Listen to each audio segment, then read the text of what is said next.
দেখুন, কংগ্রেসের মন এবং মানসিকতা আমরা বিগত দিনেও দেখেছি এবং গত কয়েক মাস থেকে আমরা লক্ষ্য করছিলাম যে কংগ্রেসের একটা মনোভাব, যেটা তৃণমূল বিরোধী এবং বিজেপি বিরোধী যারা সমর্থক রয়েছেন তাদের কোথাও একটা মনক্ষুণ্ণ করছিল। কারণ কংগ্রেস শুরু থেকেই, কারণ যে কথাটার মধ্যে বাংলা কথা পরিষ্কার, যেটা শুরুর কথা, সেটা হচ্ছে কি, কংগ্রেসের গর্ভে তৃণমূলের জন্ম।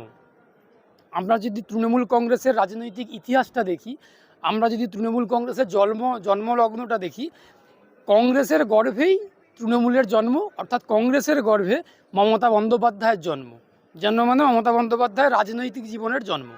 সুতরাং সেই কংগ্রেস কোথাও একটা তৃণমূলের প্রতি সহমর্মী, তৃণমূলের প্রতি সহানুভূতিশীল, তার অতীতের কাজকর্ম, রাজ্যের যে প্রাদেশিক যারা নেতারা রয়েছেন, প্রদেশ নেতারা যারা রয়েছেন কংগ্রেসের, ব্যতিক্রমী অবশ্যই অধীর রঞ্জন চৌধুরী। তো বর্তমান যিনি কংগ্রেসের সভাপতি রয়েছেন, প্রদেশ কংগ্রেস সভাপতি শুভঙ্কর সরকার, তো ওনার কাজকর্ম, ওনার কথাবার্তা এবং একাধিক কংগ্রেস নেতাদের কথাবার্তা কোথাও একটা আগাম আভাস দিয়েছিল বাংলার মানুষের মনে যে বাম কংগ্রেসের যে জোট 21-এর নির্বাচনে আমরা দেখেছিলাম, আইএসএফের সংযুক্ত মোর্চা, সেই জোট থেকে হয়তো কংগ্রেস বেরিয়ে যাবে, নিজেরা স্বেচ্ছায় স্বতঃস্ফূর্তভাবে বেরিয়ে যাবে। এটা বাংলার মানুষ কিছুটা আভাস করেছিল, কারণ কংগ্রেসের কাজকর্ম, কংগ্রেস নেতাদের কথাবার্তা, কর্মসূচি বিভিন্ন কিছুই প্রমাণ করেছিল। তো এটা খুব স্বাভাবিকভাবেই আমরা আশা করেছিলাম কংগ্রেস থাকবে না, তার কারণ কংগ্রেসের কাছে জানি না বাংলার মানুষের কতটা স্বার্থ তাদেরকে প্রাধান্য দেয় কংগ্রেসের কাছে। এখন তৃণমূলকে যেভাবেও হালে পানি পাওয়াতে হবে বা তৃণমূলকে যেভাবেও ক্ষমতায় টিকিয়ে রাখতে হবে, আমরা হয়তো এটাও দেখতে পারি যে কংগ্রেসের সঙ্গে তৃণমূল কংগ্রেসের 26-এর বিধানসভা নির্বাচনে হয়তো জোট হতে পারে।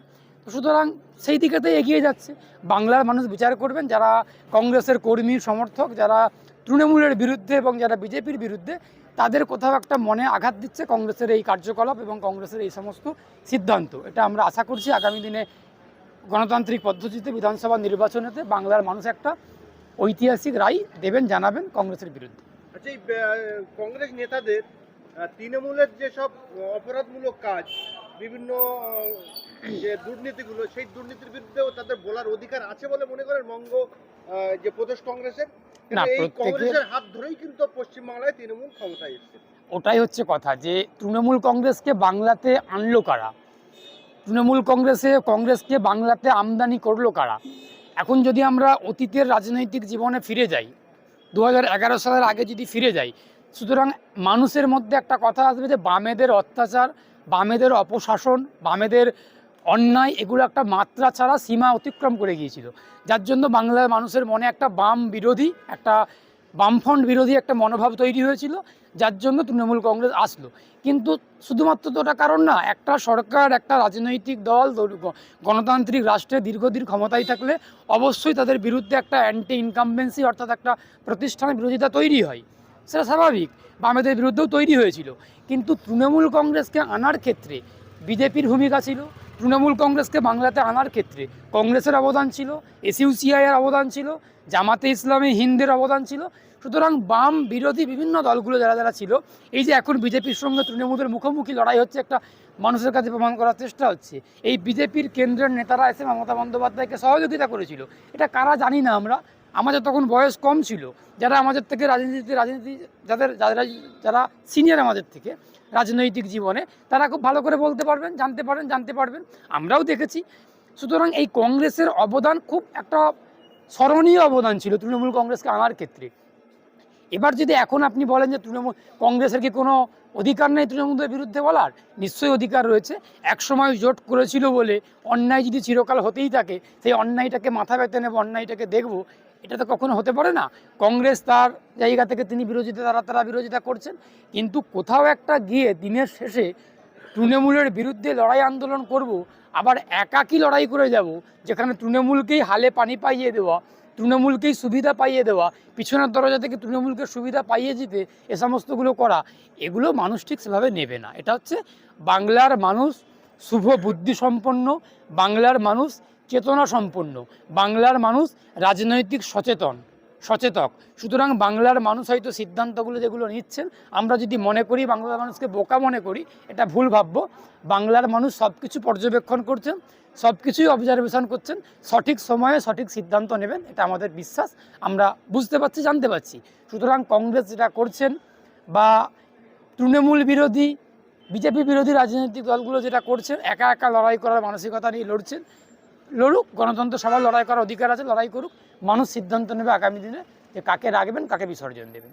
দুর্নীতিগ্রস্ত তৃণমূল এবং সাম্প্রদায়িক বিজেপিকে রুখতে বর্তমানে বাম এবং কংগ্রেসের আমি একজন পশ্চিমবঙ্গের সাধারণ মানুষ হিসাবে, আমি একজন শুভ বুদ্ধিসম্পন্ন সমাজের প্রতিনিধি হিসেবে, একজন আইনজীবী হিসেবে, আমি অ্যাডভোকেট শেখ বাবুলাল বাম সমর্থক, বাম কর্মী হিসেবে বলতে চাই যে যারা যারা তৃণমূলের বিরুদ্ধে, যারা যারা বিজেপির বিরুদ্ধে, বিজেপি এবং তৃণমূলী মানসিকতার যারা মানুষ, যারা তৃণমূলী এবং বিজেপির মানসিকতায় উদ্বুদ্ধ, তাদেরকে আমি আহ্বান জানাবো। শুধুমাত্র বিজেপি এবং তৃণমূলী রাজনৈতিক দলগুলোকে বলবো না, আমি বলবো বিজেপি এবং তৃণমূলী মানসিকতায় যে সমস্ত মানুষগুলো রয়েছেন, ব্যক্তিগুলো রয়েছেন, ব্যক্তিত্বগুলো রয়েছেন। এখন সমাজে বিভিন্ন ইউটিউবার আছে, বিভিন্ন অধ্যাপক, শিক্ষক, সাংবাদিক, আইনজীবী, প্রাক্তন বিচারপতি, বিচারক, প্রত্যেকে এমন অসংখ্য রয়েছেন যারা তৃণমূলের বিরুদ্ধে, যারা বিজেপির বিরুদ্ধে।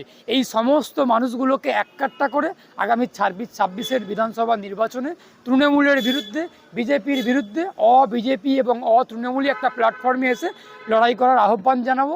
যার যেমন শক্তি আছে, কারুর পেশি শক্তি, কারুর মনোবল আছে, কারুর জনবল আছে, কারুর যে যেমন শক্তি নিয়ে আছে, গণতান্ত্রিক পদ্ধতিতে সমস্ত শক্তিকে গণতান্ত্রিকভাবে লড়াইতে অংশগ্রহণ করার আহ্বান জানাবো।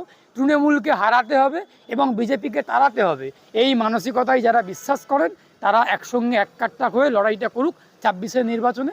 আশা করি খুব ভালো একটা ফলাফল হবে। যারা কংগ্রেস করেন অথচ তারা তৃণমূলের বিরোধিতা করে, তারা তো ফেকড়া কলে পড়ে যাবে যদি কংগ্রেস এবং তৃণমূল জোট করে। সেই সমর্থকদের জন্য কি বার্তা দেবেন? আমি তো ওটাই বললাম যে কংগ্রেসের সিদ্ধান্ত, আজকে কংগ্রেসের একগুঁয়ে সিদ্ধান্ত, একক সিদ্ধান্ত কোথাও একটা কংগ্রেস কর্মীদের মনকে মনক্ষুণ্ণ হচ্ছে, কংগ্রেস কর্মীদেরকে রাগান্বিত করছে, তাদের ক্ষোভের আগুনে ঘি ঢালা হচ্ছে। সুতরাং কংগ্রেস যদি তাদের কর্মী সমর্থকদের মতামতকে, কংগ্রেস যদি তাদের কর্মী সমর্থকদের সিদ্ধান্তের বাইরে গিয়ে সিদ্ধান্ত নেন, দেখুন একটা রাজনৈতিক দলের সম্পদ কারা? তাদের কর্মী সমর্থকরা, তাদের সম্পদ, তাদের রত্ন, তাদের মনোবল। সুতরাং সেই কর্মী সমর্থকদের সিদ্ধান্তকে উপেক্ষা করে, অগ্রাহ্য করে যদি কোনো সিদ্ধান্ত কংগ্রেস নিয়ে থাকে, তাহলে কংগ্রেসের কর্মী সমর্থকগুলো আগামী দিনে গণতান্ত্রিক পদ্ধতিতে নির্বাচনে ফলাফল বুঝিয়ে দেবে। যে তাদের মতামতকে, তাদের গুরুত্বকে, তাদের পরামর্শকে তাদের অগ্রাহ্য করা, উপেক্ষা করে এড়িয়ে যাওয়া, গিয়ে সিদ্ধান্ত নিয়েছে কংগ্রেস এককভাবে, এই সিদ্ধান্তকে মানুষ, বাংলার মানুষ, কংগ্রেস কর্মীরা খণ্ডন করে দেবেন গণতান্ত্রিক পদ্ধতিতে। আমি এটাই বলতে চাইছি, এটাই বার্তা দেবো যে কংগ্রেস কর্মীদেরকে বলবো, যারা আপনারা তৃণমূলের বিরুদ্ধে লড়াই করছিলেন, বিজেপির বিরুদ্ধে লড়াই করছিলেন, সুতরাং বিজেপিকে, তৃণমূলকে হালে পানি পাইয়ে দেওয়ার জন্য কংগ্রেস এককভাবে লড়াই করার সিদ্ধান্ত নিচ্ছেন, কিংবা তৃণমূলের সঙ্গে জোট করবেন। এই জোটের ফলে কংগ্রেস কর্মীদের ক্ষতি হবে, কংগ্রেস কর্মীদের আবেগে আঘাত লাগবে। সুতরাং কংগ্রেস কর্মীদেরকে আহ্বান জানাবো যে প্রকৃত অর্থে যারা তৃণমূল এবং বিজেপির বিরুদ্ধে লড়াই করবেন আগামী 26-এর বিধানসভা নির্বাচনে, তাদেরকে গণতান্ত্রিকভাবে নির্বাচিত করুন।